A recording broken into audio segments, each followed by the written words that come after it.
And with me today are two of my colleagues that worked on this journey with me over here. So my name is Kirsty Irvine. I was a vice principal at Middlefield at the time of this work, and I'm now a current vice principal at Keswick High School. And my name is Tanya, and I'm currently a vice principal at Middlefield Collegiate.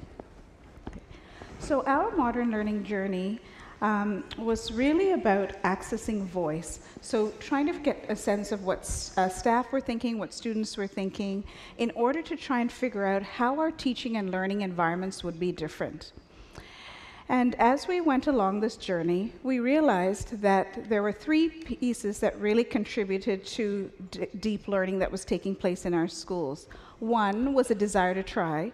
Two was the enthusiasm of our students and our staff. And number three was the culture of yes. The ability to sort of say to staff, you know what, try something, take a leap, and take a risk, and we will be on the journey with you. And truly, the only reason why we felt empowered as an admin team to be able to do this was due to the support of our superintendent. And I think, Eric, are you here? So he's at the back, and he's been terrific, Eric Kilgee, in terms of supporting us, as well as our trustee of the area, Juanita Nathan. So we started off. So what's interesting about how we started, and we're aware that we don't want to repeat necessarily things from this morning, so we're slightly going to elongate some of the information, is what was interesting about our starting place is that we were a new admin team with each other, and 2 of 4 of us were new to the building. And so one of the unique experiences we had at the beginning is that we made some decisions about what our focus was going to be, I think a lot of it based on sort of our belief systems. And so that aligned with some renewed training in the area of equity and inclusivity. So all of the admin team worked on the multiple day training sessions around equity, and then we also sent staff designates to participate in equity training that then trickled down in the PD sessions and through staff meetings to the whole staff.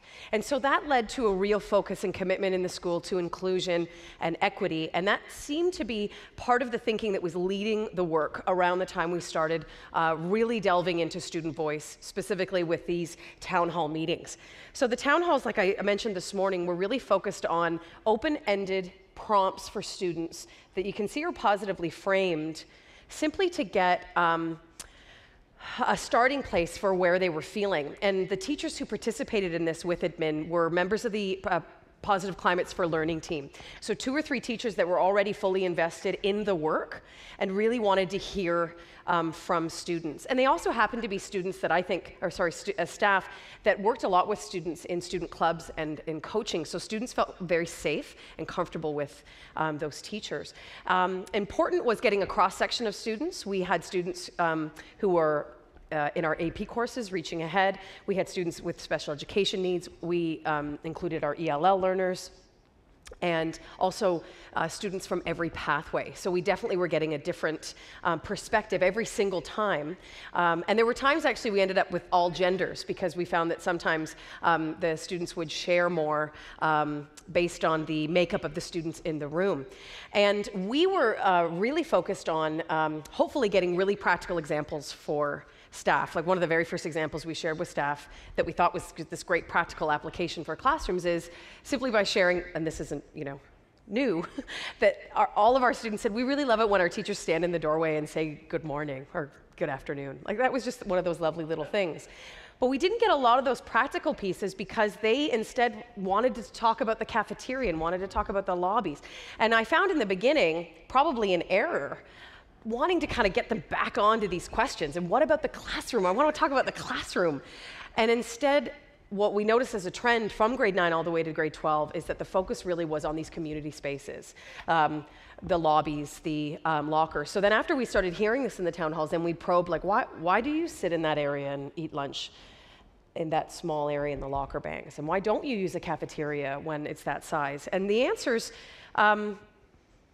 we're negative. I mean, at the same time, our students were saying, well, we don't have bullying and we have a really inclusive culture, but sometimes we don't feel like we want to walk into a cafeteria where there's 600 other people in there. We want to find our own space, or I'm finishing my homework, or I wanted to rehearse this thing. And so some of it really was just them telling us that there were more important spaces in the building that we didn't understand their value until they began to tell us about it. So we found it incredibly useful, and one of the things we started to do was, obviously, we decided how are we going to bring it back to staff, and we challenged staff to hear the results openly, and they were very open about it, and commit to what types of things they could action right away, because it was really important to us, and we said to students in the town halls, you will see this work. You will see a response to this work in the school. That was always going to be our goal. And so we decided to action one thing at a time, and the first thing the staff wanted to support was the notion of beautifying spaces. And we hadn't identified exactly what that looked like yet. Those were in the next steps. But definitely what we thought was about student voice really brought us back to inclusion, because we found ourselves back in community building, right? Because looking at those spaces and sharing their ideas about public spaces was going to probably end up in that world of mindsets around community and citizenship in the school. So at that time, when we were engaging with student town halls, some of us had an opportunity to visit Finland, and at that we were really taken by the commitment by the Finns to the whole child and as well well-being. And it particularly resonated with us because at our school, some of the student climate data was suggesting that students really needed some skills to deal with anxiety and stress. And so for us, as a school team, we were also sort of experimenting with different strategies in order to help students in terms of their whole wellness. As we walked through the schools, these were interesting pieces that sort of stuck out to us. And I had a wondering in terms of when I walked through the hallways, could these cozy spaces, so you'll see at the top there, you have just 2 couches and a table. Would this be possible in a secondary school? You'll see on the far side as well, students would sit together in a cafeteria as if it was a dining room, like an extension of home. And then there's an actual fireplace where we would see kids just like roasting marshmallows with their teacher at recess. And so you had a wondering, it opened up our minds, and I see someone here who was on our trip, so Ruth, shout out to you, and if anyone else is here. And so those were like wonderings that we had, but it was a great opportunity to learn from another district and bring the learning back. We also saw different ways in which classroom structures were set up.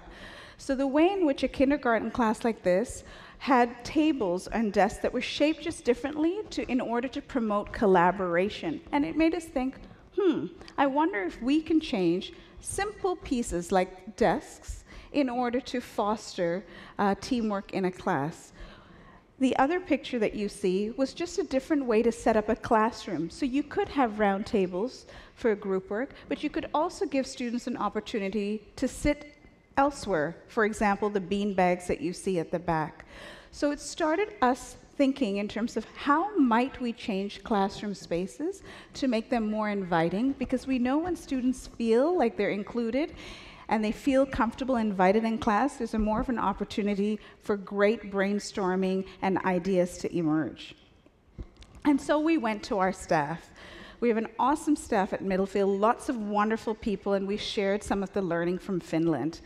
And from that, we ran a Genius Hour because some of our teachers were already familiar with the Genius Hour concept because they were trialing it in their classes. So the question that we posed to them was, what can we do to promote creative, innovative, and inclusive spaces to support student achievement and well-being? The inclusiveness was something they already knew because of our equity journey, because of all the work that the equity designates had done coming out of the different equity symposiums. And so creativity and innovation were part of our critical thinking, the challenge of practice and theory of action that was already emerging. So it was really nice to see that all of the work was coming together, and we just wanted to see if we could try something new and different. These are some of the ideas that the staff generated out of the Genius Hour. So some people thought, you know what, I wonder if on the second floor we could put kind of like a birdhouse and have the door open and you leave a book and a student can leave a book and take a book. And then you could see that they also mentioned, is there a way to take those ideas that we saw about comfortable chairs and put them in different spaces? Both the board game, one of the things about making the rotunda a little bit more inclusive was, is there a way to just have a day where students just come and they can have board games at lunch? And so these are just some examples that the staff proposed. What the admin team knew was critical was that we needed to act on this, because if staff were giving us these ideas and students were telling us there was a need, we needed to act. So over the summer, we took some of their suggestions, and when they came back in September, they saw that we had acted on their suggestions. And I think that was significant in terms of building momentum when folks came back. Because what they saw was a rotunda that was once empty had now some furniture. And to give you some context, we have a wonderful school, but when you have a rotunda that's open, what you would see is in one space, you would have all the grade 12 boys with their feet up holding up the wall. And then on another side, you would say this was a grade 10 area. And the grade 9s would come in and they would kind of try and figure out their space. And everyone knew they wanted to get to the grade 12 area in year 4. And so we thought, you know what, this rotunda belongs to everyone. We shouldn't have to wait 4 years to cross the rotunda and be on one side. Everyone should feel when they come in, they should feel included. It was interesting to us that the staff felt the same way, that they felt uncomfortable walking through the rotunda because they felt all eyes were on them. And so we thought, if students were talking to us and staff were talking to us, how could we shift that culture? And so we simply brought in a few pieces of furniture, and this included high-top tables. Now, we thought people will just socialize, which they did, and that's totally fine. But what we did not expect is for students to come down in their study hall or lunch or before school and after school and actually do work. They either did work on their own or they got together in pairs. And there was so much learning happening in the space that we once thought was social. We also found that teachers that were skeptical a little bit about all these, the high-top tables, were also coming down to do work with their students. So it was really great because the rotunda is now a bookable space. So teachers can book to come into the classroom, just like how you'd book a computer lab or the library, in order to use the space. And the students have given us positive feedback that they really like the space because they feel like it's an extension of home. So we found that not only was it a place to relax, but it was also a space to learn. Because it was becoming this learning space, we wanted to make sure technology was always available. And so we had talked to our TST, and this is another example of ideas coming from staff. So staff generated these ideas, and he just ran with it. He said, okay, I can help you out. I'll find the computers for you. I'll find a way to lock it down. And so now, as of this week, these computers are out there simply because he had the interest to run with an idea from staff and to put it out there. So really, for us, the learning has been to capitalize on the energy and excitement of staff, to give them an opportunity to run with their ideas, and then really great things are starting to happen for students. This morning we mentioned that our head of phys ed had talked to us about SPARK research and the fact that physical activity would really help with the promotion of brain activity. It's been unbelievable how kids will be on these bikes in the mornings, after school, at lunch, and so much so that we've put in a purchase for bikes in other parts of the school now because kids are constantly on the bikes.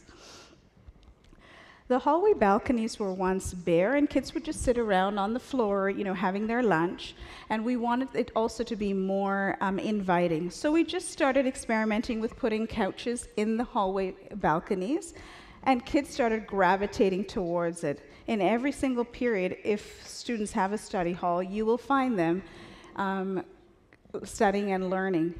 What was really neat is you can see a fern in the corner, and this was staff. Staff wanted to start contributing, so we suddenly saw an emergence of green plants everywhere. Wherever there was a comfy, cozy space, staff had brought their plants. And what was neat is they had encouraged their students to help with the watering of the plants so that they were maintained. We have a fantastic student success teacher, and so she decided to come forward and ask us if she could try and recreate that space. And so she wanted to have a space where students felt like they could come for credit recovery, they could come for extra help. We have an awesome child and youth worker who works to help students when they have difficulties, when they have disagreements, to do restorative conversations. And so this is an example of how they transformed a space through an idea that was generated from Genius Hour. Our ESL teacher did the same. She knew that students needed a space, and so we now have comfy, cozy spaces in different classes that look like this, so that in any particular lesson, students have an option to work from the comfy, cozy space or from desks. We were asked by a teacher about considering pedal desks, and so we've purchased 2 pedal desks in rooms that teachers thought that we could maximize the use of them. And so this is an example where when kids have extra energy, but we would also like them to be engaged with the material, this is one way in which it's working out really well. Our computer studies teacher asked us if she could experiment with stability balls, and she said, could I move the chairs out or give chairs as an option, but stability balls as another option? We said, sure. As soon as folks found out, our geography teacher came to us and said, do you think I could use stability balls in my class? We were like, sure, why not? And so in different classes now, they've decided to opt into having stability balls as an option, because sometimes it's hard to sit on a stability ball every single day, but it's an option if you want to have this as an example of flexible seating. And if, our eco team and environmental studies teacher had asked about creating an outdoor classroom. And we found, obviously, there are different channels of approval. And so while we were waiting, we didn't want enthusiasm damped. So the kids had an idea, could we just get some benches? They decided to paint them in Middlefield purple. They got a few potted plants, and now there are umbrellas as well available. So in the spring months, you will see classes just booking out into a very simple outdoor classroom while we wait for them to create a different outdoor space.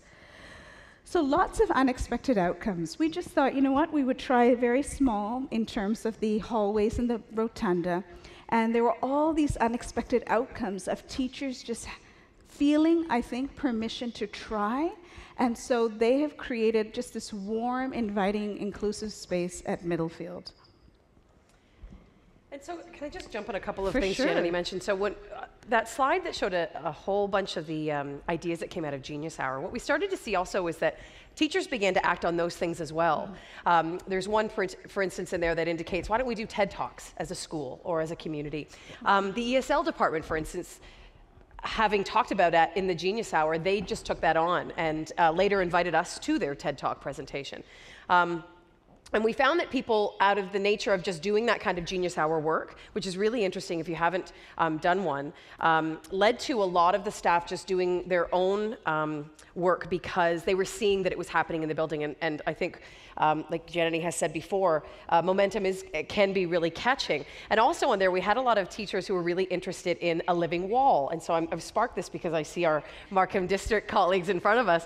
And so we took a trip over to Markham District because we knew that they were exploring over a number of years the challenges around a living wall and also looking at the benefits and whatnot. So we started to do things that involved sort of reaching out, and we went to see living walls in the new Cornell Center in Markham just to see what the possibilities were. So I think we wanted the staff to know that we were looking into these things, and some things of course are doable in smaller ways and some things are not, but it led us to sort of reaching out and talking to our colleagues that are also trying some of these things. And even just yesterday we were talking about moving into the whole charging stations idea and what are the possibilities with that. And some of these things, our student council or teachers, as they were looking at this list in our PD, would say, you know what, we can do that. This is something my group can do. This is something my extracurricular group would do. So sharing this kind of work and getting it out there in terms of possibilities was very, very useful from the perspective of getting the ideas on the table in general. Thank you. So as I talked about this morning, we wanted to maximize our momentum that was happening and really hope that it was catching, especially in the area of professional development. We had a lot of really rich and lengthy conversations as an admin team about what is the best way to capitalize on professional learning and really harness the best kind of rich dialogue, especially coming out of the Genius Hour, to move things forward. The timing worked really well because right when we were at this time, our new focus in math, mental health, and modern learning was emerging. We had previously done work as a school in the area of critical thinking, specifically as our theory of as our challenge of practice, and also a lot of work in the past on around the area of character. So we wanted them to understand that those things would all be linked. So again, wanting to begin professional learning from the perspective of self-determination, that we knew that we would harness them better if we let them choose. And so we presented the three groups to them. We said one of us will facilitate in each one, and we simply want you to choose. We want you to choose based on your own goals, based on a specific learning need that's in your own course, the redefining of a course, for instance. But they chose for a variety of reasons. And it created some large groups at times. But out of those groups, they came into different areas as well. So we felt like those three think tanks were useful mainly because they were cross-departmental. So often our teachers feel in secondary that they are siloed. They are in one area and they work with the same people all the time. And no disrespect to department work, but sometimes the same ideas become stale, and especially sometimes in schools where staffs don't turn over a lot. So having staff join cross-departmental teams was really important. So we found that we had staff working in teams at both PD days and also at staff meetings. Whenever we had any professional time, we would come together and they would work. And we also really tried to harness teacher leaders in each area. So we started by really anchoring them in data. We wanted them to really explore data in a safe way and not be scared of it. And so the data we chose to really root it in was school climate data. But instead of having them look at the whole document, we had, for instance, I'll speak to wellness and modern and mental health. We gave them the 3 sections that are specifically around attitudes, safety, feelings about school, and inclusion. So they looked at really about 37 questions and really broke those down. And at the end of that session said, wow, I had no idea. Insert answer. I had no idea about lots of these things. So they were really getting to know the numbers as opposed to having this giant look at a huge document. And so out of that work, particularly in mental health, they decided to start a campaign around stress reduction and anxiety. And that's was the underpinning in the work that eventually took us to a mindfulness. And so the layering that we talked about this morning was important because we all know that we're afraid of turning off staff when we overload them. And we're also afraid of losing staff when you move too quickly or they feel like it's change for change's sake. And so we wanted to align our timing with the rollout of our new board foci, but we also wanted to recognize the importance of previous work. And so we talked a lot about how we'd always done this work on critical thinking, and now we're going to focus on mathematics, still using the critical thinking frameworks we'd used during our challenge of practice, and also looking at our previous focus on character education. There's still so much about character and mindsets involved in the modern learning framework to really root that work. And again, in student well-being, we've been doing a lot of work in student well-being anyway, and now we were simply going to root it more cleanly in the data around school climate. And so what we found after that is that I'll speak a little bit to the 2 sort of large initiatives. So speaking of school climate, what we'll do is we'll just play a video so that you can hear student voice about how they felt that the climate in the school was changing. By the comfy, cozy spaces. Video 1, please.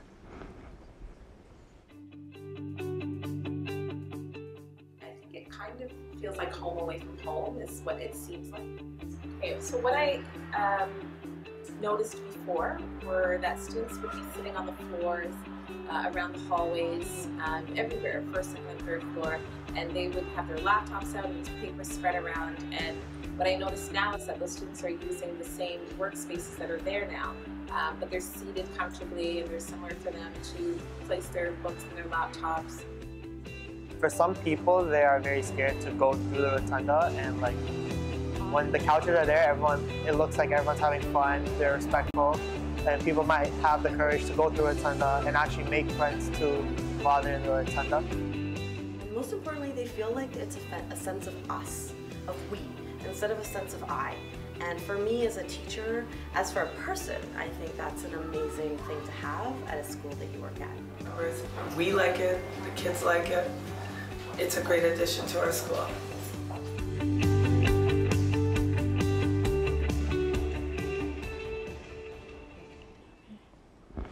Thank you. So two of the initiatives we talked about this morning is that we had some experts in the building around mindfulness.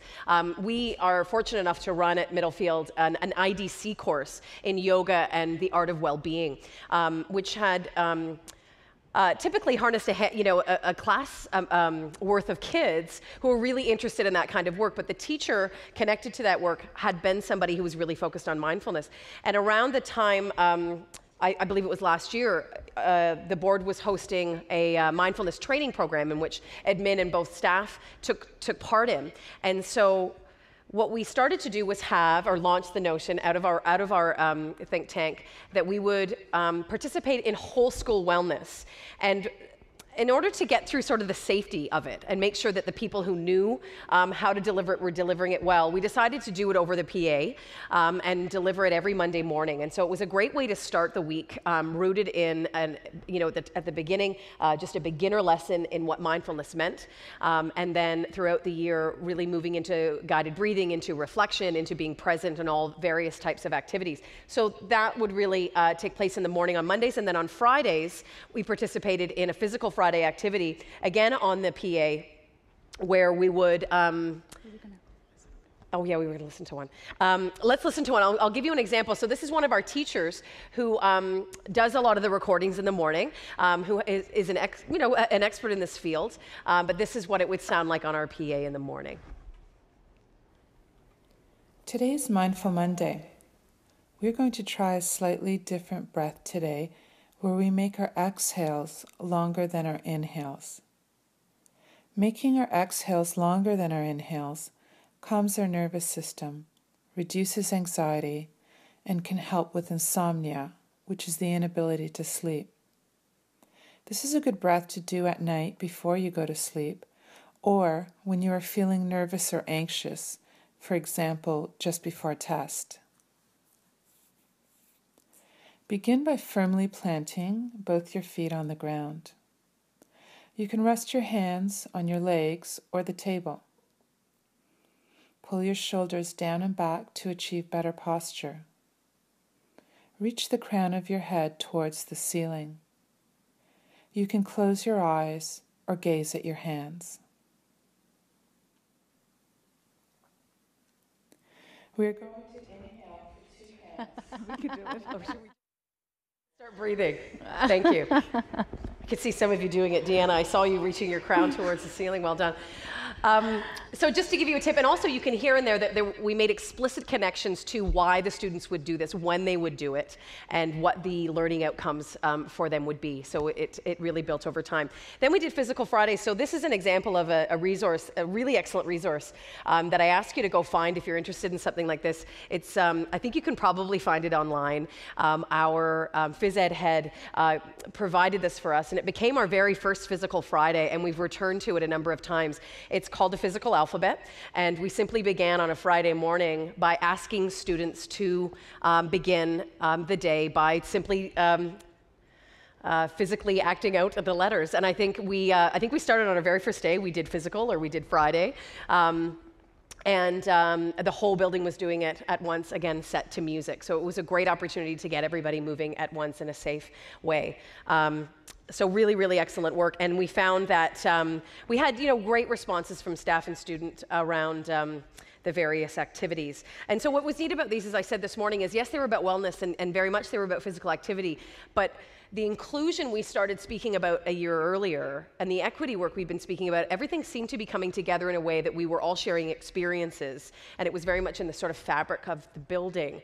And we were finding that this mindfulness work was really translating into other areas in terms of unexpected outcomes. We were having these areas around mindset and focus happening in lots of different areas, where all of a sudden we would see teachers focusing on growth mindset, teachers in ESL classes running mindfulness techniques before tests. Our modern languages department, specifically our French teachers, decided to put together a collaborative inquiry around using embedded mindfulness in class. Our teacher librarian led a collaborative inquiry around how do we use mindfulness in various subject areas. And these were not things that we introduced. You know, the things we spoke up until now, we sort of initiated and began, but now what we found is it was out of our hands and it was moving. And what was great is that the one yoga course, which very much did focus on mindfulness at times, we now had 3 courses emerging out of our course selection process. So we felt that it was really translating to students who really wanted to involve themselves in this kind of work. So maybe we could play the video for think tanks, please. Thank you. It's number 2.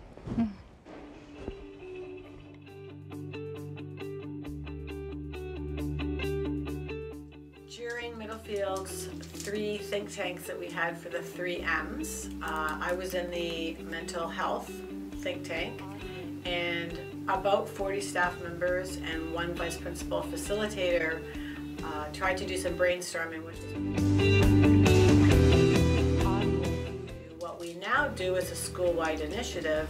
Every Monday on the PA, right after O Canada, at 8:30 in the morning, we have Middlefield's Mindful Monday moment. Another element of it that I enjoyed was recognizing, and I knew this before, that times have changed and is changing, and that we must adapt to the change as students and teachers. And so I think that's where the Modern Learning Scope plays a major role. So one of the great things about think tanks, it allowed us to kind of break down walls and break down traditional ways of education. It allowed one to dream about things that you maybe thought you would never be able to obtain, and take that dream and expand it with different perspectives and different thought processes from other people to make it a reality.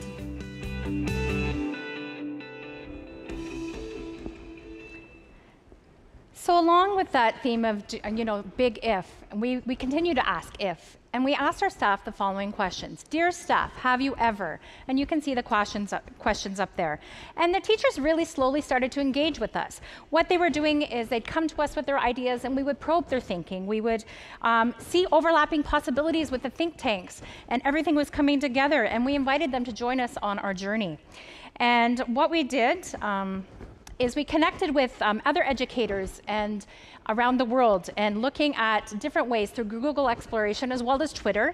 And we started to see what some examples of innovation looked like in other places. And we went to our leadership team and said, if you could develop an innovation pod, what would it look like? What would be in it? And how would you use it? And so then some ideas came out of there. Then we took the same ideas and we went to our staff, and we showed them a video example of something that we had seen during our exploration, and we shared it with them, and we invited them to come and explore with us. And because we were already on a trajectory of risk-taking and trying new things, they got on board of a new approach and reimagining a classroom.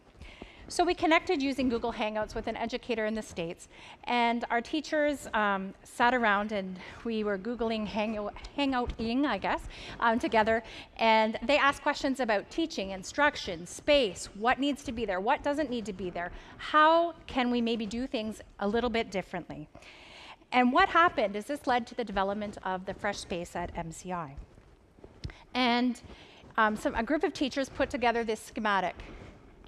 This is done in Word. It's not, this is not anything, but this is their ideas. This is their ideas that came from doing some exploration together, looking at, asking the questions, if I wanted to do things in a new way, how might I do it, and what kind of space would I need? And so the space, the idea behind it was that teaching and learning were going to shift, and what was going to happen in that classroom was going to be a new way of doing business at MCI, but also enhanced by technology.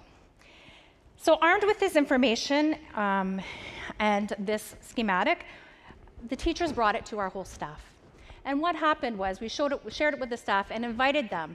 If you want to teach a class in this fresh space, let us know. Let us work together. Let's collaborate together and let's move forward. And so we had a group of teachers who, from various disciplines, because we are in a high school, they came forward and said, we want to teach in this space. And so that started with a collaborative inquiry. But before I talk to you about that, we're going to show you video number 3, which is the transformation of a classroom.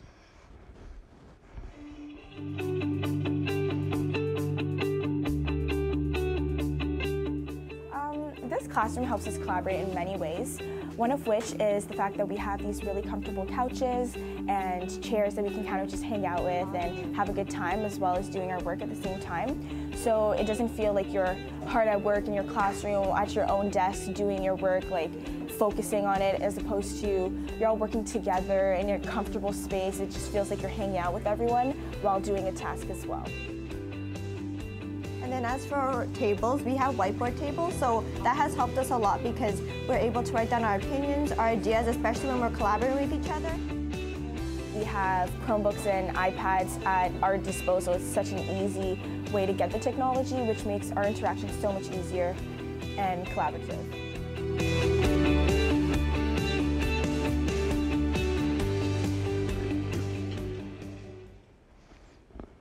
Okay, so we started with collaboration and a collaborative inquiry with the teachers who were going to be moving into this space.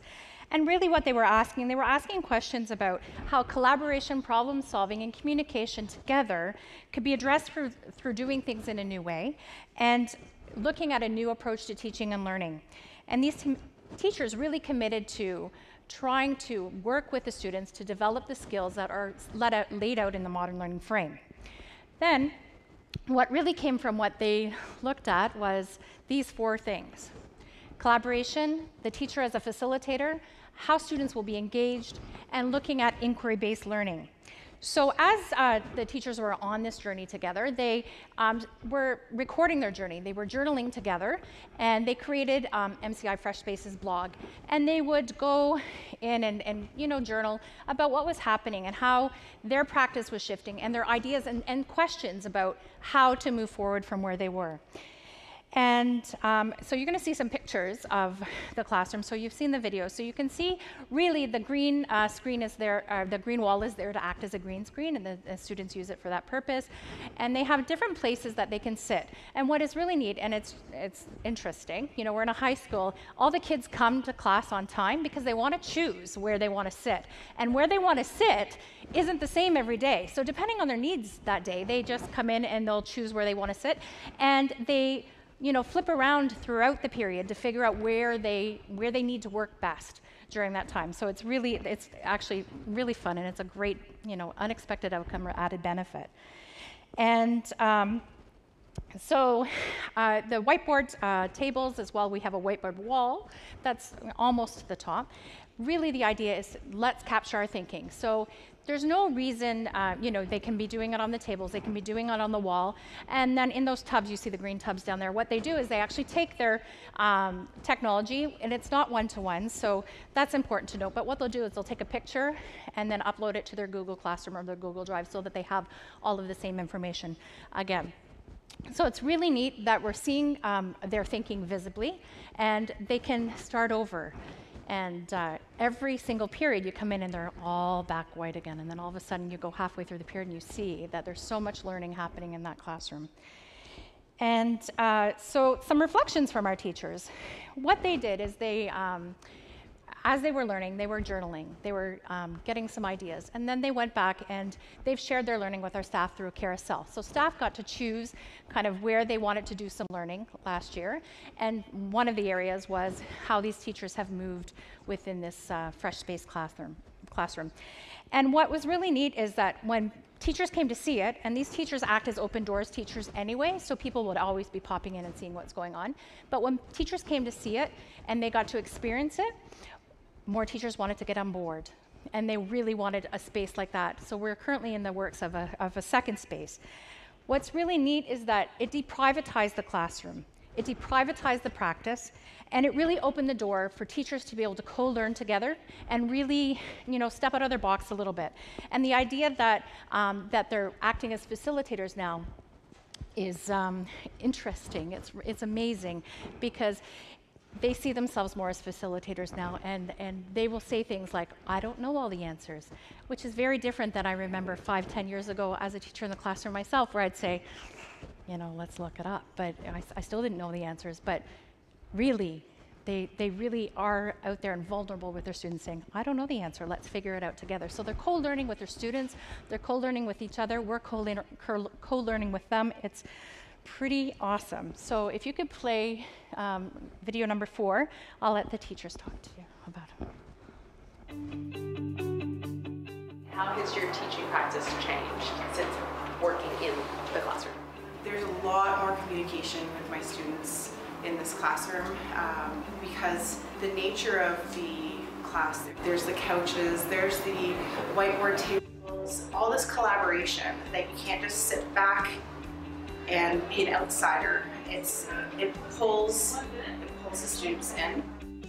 I found that my teaching strategies have changed a lot, where it's not all teacher directed, where it's now shifting more towards a more blended and eventually towards a more student directed type of learning. Last year came the opportunity through Lynn to be a part of building what was going to be our first modern learning classroom. I jumped at the opportunity. I thought it was going to be fun and exciting and different and all the things that I've been looking for and experimenting with a little bit with my classes. So I got on board with a couple of teachers, again, who I would never have worked with otherwise, and that experience was so genuine in terms of its growth. Lynn was very empowering to give us the opportunity to explore our needs, the needs of our students, the needs of our community in the building of the classroom. Thank you. So what we began to see is we had some more unexpected outcomes. So it's really interesting. As we start the work, we see all of these little trickle effects, which has been such a neat thing to watch happen. We had fun with a green screen in the office over the holiday period, and you can see some teachers having fun here. We were all in there taking pictures, and that created the idea that let's put that in a classroom. Let's paint a wall green. Let's use that. One of our biology classes then started Skyping with other people and learning with other people in the world. So instead of the traditional four-wall classroom space, they really are breaking down the walls of the classroom. Different instructional approaches. Our leadership team, after learning from the team that was in this classroom, that really they needed some grounding in inquiry-based learning. Our leadership team now is working on a book study, and we're doing this as a staff and moving towards that inquiry. And a change in assessment practices and really questioning how does assessment, teaching, and learning have to change in order to shift to be able to meet the needs of the students, of the learners that we have in our classroom right now. We had students who went to Seneca for an Innovation Hub visit. They also went to Blueprint student learning on social housing this fall, learning, again, the design thinking that we heard a little bit about before. We were very, very lucky to host Hack to Action, where students were involved in a huge design thinking challenge along with the teachers that Jay mentioned this morning. And we have a teacher learning, TLLP, teacher learning, it's the program through the ministry, the leadership partnership, there we go. Between science and math, and what's really neat is we have a cohort of students that are traveling. So if I start my day in math, and then my next period is now science, and what I learned in math, I'm going to have reinforced in science and the other way around. So these kids are working in cohorts and traveling the two things together, and the teachers are co-planning together. What's really neat is when we actually listen to the students talk about this, their learning is amazing, and it's so much grounded in things and questions that they are asking. And the second modern learning classroom, our second fresh space, is on its way. So, I think that's it. So our modern learning journey really has been fueled by the power of people. The people in our building, our staff and our students, and the voices that were engaged through the town halls were, it really gave us some powerful information. The power of student voice through the student climate survey data and what that told us. The power of staff voice when they have the freedom to sort of think out loud, to think in think tanks, to brainstorm all the different ways in which they can certainly contribute to creating a welcoming, inclusive environment, but also an ability to just reimagine what teaching and learning can look like. And so really this is all fueled by an entire building that has a desire to change. the fact that once people are enthusiastic, enthusiasm is contagious, and that sort of helps to move the work. And so, of course, when everyone's so excited, good things happen. And from a leadership perspective, for us, it was really the learning of the power of yes, the power of being able to sort of support staff, to allow them to run with their ideas, for them to feel a sense of comfort that they could come to us and brainstorm out loud, and to know that we would give them the support necessary to act on their ideas. And so really, in the end, we're very happy that over these past 2.5 years, we've been able to access staff voice and student voice in order to create different spaces. And we'd like to leave you with one last video from our school. The comfy, cozy spaces at MCI make you feel so welcome. It just makes you feel like you're at home. Spots at school, so it's really great just to be able to come back here, look up at the clouds, just, after school where you're feeling stressed. Another element of it that I enjoyed was recognizing, and I knew this before, that times have changed and is changing, and that we must adapt to the change as students and teachers. The concept of the think tanks was that we were really encouraged to kind of go as far with our ideology as possible. That kind of blue sky thinking was encouraged by the administrator leading my group. This setting encourages me to do work because it's not as intimidating as a regular classroom. I feel more at home and actually want to do my work.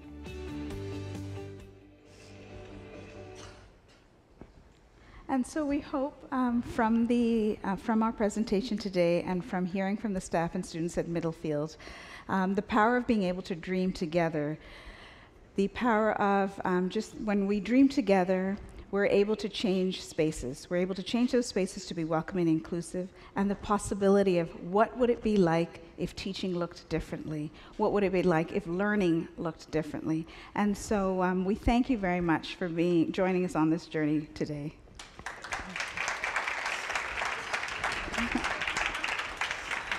Thank you, secondary friends. Are there any questions that we could answer?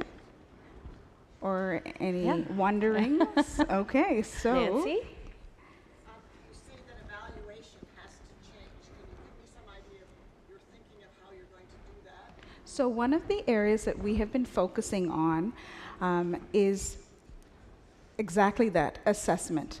And it's the assessment for learning and the assessment as learning instead of the assessment of. So we've been really focusing through our challenge of practice, which had been critical thinking, in terms of how might we focus more on the